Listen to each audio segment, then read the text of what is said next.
Women participation की हमने जिस तरीके से बात करी है, लेकिन अगर हम सीनियर लेवल पर सीनियर वर्कफोर्स की बात करते हैं तो परसेंटेज इज मियर 5%। हम लोग अभी स्किल्ड लेबर्स और स्किल्ड लोगों के लिए अभी हमारे पास बहुत ज़्यादा स्कोप है। उनको स्किलिंग की अपॉर्चुनिटी देके उनको स्किल लेबर में हम इंट्रोड्यूस कर सकते हैं। तो वर्कफोर्स जितना बढ़ेगा, जितने हाथ बढ़ेंगे उतना काम ज़्यादा होगा और उतनी तेज़ी से होगा।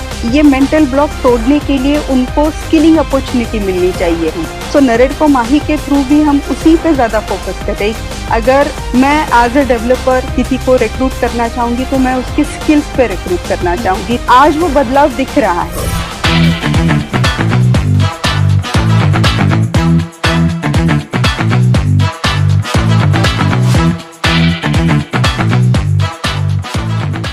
विकसित भारत 2047 को लेकर जो विजन है उसको लेकर सब एक्साइटेड हैं। रियल एस्टेट का पार्टिसिपेशन भी उसमें है, लेकिन एक की मेजर पॉइंट जिसको लेकर एक अच्छा सा एक डेटा सामने आया है वो है विमेन पार्टिसिपेशन को लेकर।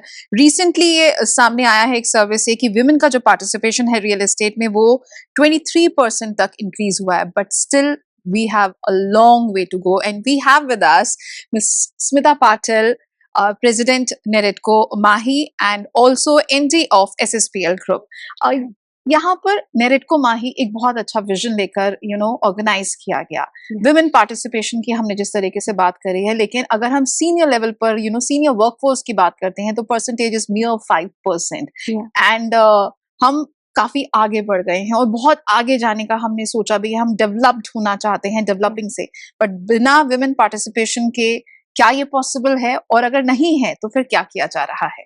डेफिनेटली, जैसे आपने बोला कि रियल एस्टेट सेक्टर में around 71 million people are working. We are the second largest employer of our nation, but sadly we have very less percentage of women working in that, and in the leadership role, as you said, only 5% of them are there.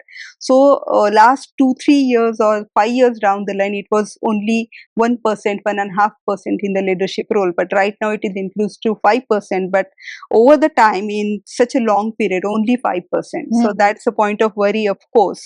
जैसे कि हम second largest employer है, और जिस तरीके से हर एक देश को देखा जाता है कि जब रियल एस्टेट ग्रो करता है तब वो देश हर एक तरीके से, हर एक एंगल से उसकी ग्रोथ होती है। और जैसे हम सेकेंड लार्जेस्ट एम्प्लॉयर है, इसमें वुमेन को ऑलमोस्ट हम 50% पॉपुलेशन है वुमेन का, तो उनको भी वर्क फोर्स में इक्वली कंसिडर किया जाना चाहिए। कि जो हम लोग अभी स्किल्ड लेबर्स और स्किल्ड लोगों के लिए अभी हमारे पास बहुत ज्यादा स्कोप है कि हम लोग चाहते हैं कि और लोग हमें मिले, लेकिन हम बहुत प्रॉब्लम फेस कर रहे हैं उसमें। तो वुमेन को इक्वली उसी इसमें टास्क फोर्स में हम लोगों को देखना चाहिए कि we have this also bunch of people. उनको स्किलिंग की अपॉर्चुनिटी देके उनको स्किल लेबर में हम इंट्रोड्यूस कर सकते हैं। तो वर्कफोर्स जितना बढ़ेगा, जितने हाथ बढ़ेंगे उतना काम ज्यादा होगा और उतनी तेजी से होगा। ये भी एक वुमेन और मेन दिमाग से बाहर निकाल के एक एंटिटी है जिनको हम इन्वॉल्व कर सकते हैं अपने देश की ग्रोथ के लिए। इस तरीके से इसको देखना चाहिए। स्मिता जी, आप बहुत क्लोजली वर्क कर रही हैं क्योंकि आप नेरेडको माही का पार्ट है, और यहाँ पर एक छोटी सी चीज आपसे समझना चाहेंगे, क्या रीजन ये भी है कि रियल एस्टेट में फीमेल्स का इतना ज्यादा इंटरेस्ट नहीं है? उस इंटरेस्ट को डेवलप करने के लिए उस तरीके की मार्केटिंग की जानी चाहिए, और साथ ही साथ पे डिस्पैरिटी का भी जो है वो भी एक जो फिगर है वो काफी अलार्मिंग जो है वो सामने आया है कि जब अगर स्किल्ड लेबर्स की बात की जाए या अनस्किल्ड लेबर्स की बात की जाए तो जो पेमेंट अगर एक मेल को दिया जा रहा है और एक जो फीमेल को दिया जा रहा है उसमें भी बहुत ह्यूज डिफरेंस है। तो इन की पॉइंट्स पर आपका क्या कहना है, और आपने जब क्लोजली काम किया तो क्या चीजें जो है वो निकल कर सामने आई हैं? Definitely real estate is known as a male dominating sector. तो वहां पे एक थोड़ा सा मैं बोलूंगी कि मेंटल ब्लॉक है कि ये काम वुमन नहीं कर सकती। ये मेंटल ब्लॉक तोड़ने के लिए उनको स्किलिंग अपॉर्चुनिटी मिलनी चाहिए। सो नरेडको माही के थ्रू भी हम उसी पे ज्यादा फोकस करें कि हमें ज्यादा से ज्यादा लर्निंग अपॉर्चुनिटीज क्रिएट करनी है। जब you don't have opportunity to learn, आप उस तरीके से काम ही नहीं कर पाओगे। और इसीलिए स्किलिंग पे बहुत ज्यादा फोकस करके हम ये काम करना चाहते हैं। हाँ, पे स्केल में बहुत ज्यादा डिफरेंस है, लेकिन वंस यू प्रूव योरसेल्फ, अगर मैं एज अ डेवलपर किसी को रिक्रूट करना चाहूंगी तो मैं उसके स्किल्स पे रिक्रूट करना चाहूंगी, ना कि वो मैन है या वुमन है। एग्जैक्टली वो मुझे फर्क ही नहीं पड़ना चाहिए। और आज वो बदलाव दिख रहा है। अगर आप कैपेबल हो तो आप उस लेवल पे पहुंच सकते हो, और आपको कैपेबल होने के लिए आपको स्किलिंग की जरूरत है। और हमें वहां पे जो रूट कॉज है कि स्किलिंग की अपॉर्चुनिटीज नहीं है, सीखना ही मिल नहीं रहा है, तो वो कर कैसे पाएंगी। एग्जैक्टली तो इसी वजह से ये सारी चीजें, और जो एक मेल डोमिनेटेड सेक्टर इसको माना गया है कि ये सिर्फ मर्द ही ऐसे काम कर सकते हैं, हार्ड वर्क करना फिर ये भी करना, लेकिन इसमें भी बहुत सारी चीजें, स्किल लेबर में पेंटिंग भी आता है, प्लम्बिंग भी आता है, इलेक्ट्रिकल पॉइंट्स भी अगर हम उनके इंटरनल उनको सिखा सके, ये सारी चीजें, ये सारी ही चीजें वुमन कर सकती है। तो इस तरीके से इनको देख के स्किलिंग पे मुझे लगता है कि फोकस करना चाहिए। और साथ ही साथ यहाँ पर आपसे ये भी जानना चाहेंगे कि क्या पॉलिसी या फिर इंस्टीट्यूशनल चेंजेस की जरूरत है ताकि ये पार्टिसिपेशन और बढ़ सके, और अगर है तो क्या किया जा रहा है? विकसित भारत 2047 ये जो सपना है, ये तभी अचीव हो सकता है जब इंक्लूसिविटी आएगी। इंक्लूसिविटी के लिए आपको सेम वुमेन पार्टिसिपेशन होना जरूरी है, और उसके लिए to actually motivate to women to participate, कुछ हद तक हमें इंसेंटिव्स देना जरूरी है।